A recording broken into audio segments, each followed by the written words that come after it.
আসসালামু আলাইকুম সম্মানিত দর্শক শ্রোতা, কেমন আছেন সবাই? মালয়েশিয়ার যে কটা মসজিদ আছে তার মধ্যে মসজিদটি অন্যতম। নাম হলো মসজিদ পুত্রা, যেটা পুত্রাতে অবস্থিত।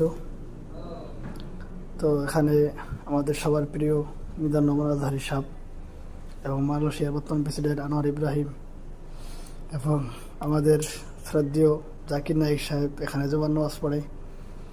তো যারা এসে সাক্ষাৎ করতে চান জুমার নামাজ এখানে এসে পড়তে পারেন এবং মসজিদটাও দেখতে আসতে পারেন। আসলে মসজিদ অনেক সুন্দর একটা মসজিদ, যেখানে হিন্দু মুসলমান সবাই আসে, খ্রিস্টান সিনেরাও আসে। তবে তাদের আসার পরে তাদের অন্য পোশাক পরে আসতে হয়। যে পোশাক তারা পরে আসে সেটা মসজিদে ঢোকার জন্য এলাও না। তাদের জন্য মসজিদ কর্তৃপক্ষ পোশাক বানিয়ে